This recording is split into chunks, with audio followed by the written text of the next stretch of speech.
बापूଙ୍କ ପ୍ରତି ଦେଇଥିବା ମନ୍ତବ୍ୟ ତମର ପ୍ରତ୍ୟାହାର କର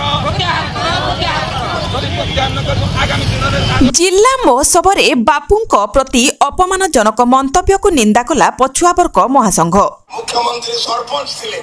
केबे भी संकोच करंती नाही कहवा पाई जे मु सरपंच थिली बोली सरस्वती शिशु विद्या मंदिर रो आचार्य थिले शेष कथा कहबी जे मोहन ए नार महात्म्य कोन समस्ते विश्व रे भारत वर्ष रे आमे जहां को पूज्य बापू बोली कहू महात्मा गांधी बोली कहू तांकर ना कोन मोहनदास करमचंद गांधी मुख्यमंत्री ना होची मोहन भाई। जय जगन्नाथ भारत माता की जय वंदे मातरम वंदे उत्कल जननी जय मां ठाकुर। अनुगुल पुराणा बसस्टाण्ड राजा सोमनाथ सिंह जगदेव प्रतिमूर्ति तले ओडिशा पछुआवर्ग महासंघ पक्षरु एक प्रतिवाद सभा अनुष्ठित हो जाइछि। गतकाली संध्यारे अनुगुल जिला महोत्सव एक सरकारी कार्यक्रम रे मान्यवर मुख्यमंत्री उपस्थिति रे मान्यवर ढेंकानाल सांसद श्रीजुक्त रुद्र नारायण पाणी जेउ भली भाबे निजर मंतव्य देइथिले ताहा सबु सीमा उल्लंघन करिछि। अहिंसार प्रतीक शांतिदूत जातिर पिता महात्मा गांधी सहित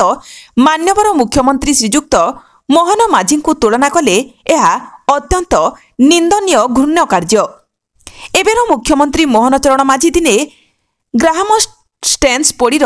मुख्य आसामी दारा सिंह एवं तांकर सहयोगी को मुकुलाइबा पाई धारणा बसिथिले एवं तांकु महात्मा गांधी सहित तुलना करिबा जणे बीजेपी दलर सांसदों पक्षे चाटुकारितर केते तल स्तर को जाई पारंती यह एक ज्वलंत उदाहरण बोली कहिसंती प्रतिवादकारी। ओडिशा पछुआवर्ग महासंघर साधारण संपादक प्रबोध कुमार स्वाई, सभापति जयंत कुमार साहू, पूर्वतन राज्य साधारण संपादक ओडिशा कांग्रेस श्री टिकन कुमार बेहरा, पूर्वतन राज्य ओबीसी सेल साधारण संपादक विष्णुचरण विश्वाल, पूर्वतन जिला कांग्रेस उपसभापति तपन कुमार प्रधान, पूर्वतन राज्य संपादक ओडिशा कांग्रेस श्री सरोज कुमार प्रधान, जिला युवा कांग्रेस उपसभापति अभिषेक नायक, नारी नेत्री श्रीमती सरस्वती दास, बिंदिया बेहरा, सविता गोच्छायत, निरुपमा नायक, सत्यभामा साहू, छात्र साहिल नायक, असित कुमार साहू, अशोक नायक, विक्रम नायक, आशुतोष दास, सागर बेहरा, शंकर गोच्छायत, अंतर्जामी नायक, विशाल नायक प्रमुख नेतृवृंद दाबी करिसेंती एवं मीडिया जरिया मान्यवर सांसदों अवगत कराइछंती जे सांसद महोदय तांकर वक्तव्य प्रत्याहार करंतु एवं सर्वसम्मुख में बापू को जो अपमान करिसेंती क्षमा प्रार्थना करंतु नचेत आगामी दिन में यार दृढ़ जवाब देवे ओडिशावासी और जो परिस्थिति सृष्टि हेब सेथिपाई मान्यवर सांसद दायी रहिबे बोली चेतावनी दैछंती।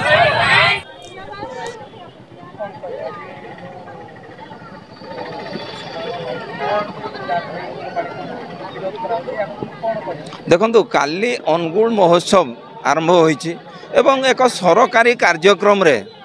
मान्यवर सांसद ढेंकानाल रुद्र नारायण पाणी जातिर जनक अहिंसार पुजारी से निजे कहउचंती तांको भाषण रे जो भली भाबरे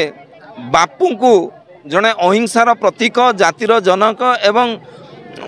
शांति दूत सारा पृथ्वी जानी तांको जने हिंसार पुजारी कहले अत्युक्ति हेब ना। मोहन माझी आमर मुख्यमंत्री हिंसार पुजारी एइथिपाई कहूँ कारण ग्राहम स्टेन्स पोड़ी हत्याकांडर मुख्य दारा सिंह को से मुक्त करने अनशन में बसी एवं तांकर जने सपक्षवादी जने हिंसार सपक्षवादी एवं जने अहिंसार सारा पृथ्वी जहाँ को नतमस्तक करुच्ची महात्मा गांधी बा जातिर पिता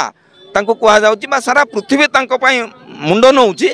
तांको सहित जने हिंसार प्रतीक मोहन माझी को तुलना करवा ओडिया जाति प्रति एवं जने सांसद तांको प्रति आमर जो सम्मान बोध अच्छी सी यही वक्तव्य प्रदान करेंगे एवं एक सरकारी कार्यक्रम रे सर्वसम्मुख रे अति घृण्य लज्जाजनक एवं आपण मान जरिया तांको आमे जणई दउचु जे से क्षमा प्रार्थना करंतु एवं तांकर वक्तव्य प्रत्याहार करंतु। जदि प्रत्याहार न करिवे एवं क्षमा प्रार्थना न करिवे एवं बापू प्रति करिथिबा अपमान को से निज पार्टी रे निजर भूल स्वीकार करंतु एवं सेही जो वक्तव्य देइचंती तांकर କ'ଣ ବୟସାଧିକ ହେତୁ ହେଇଥାଉ ବା ବାଇଚାନ୍ସ ମିଷ୍ଟେକ୍ ହେଇଥାଉ ତାକୁ ପ୍ରତ୍ୟାହାର କରନ୍ତୁ। ଯଦି ପ୍ରତ୍ୟାହାର ନ କରିବେ, କ୍ଷମା ଭିକ୍ଷା ନ କରିବେ, ଆଗାମୀ ଦିନରେ ଆର ଦୃଢ଼ ଜବାବ ଦିଆଯିବ।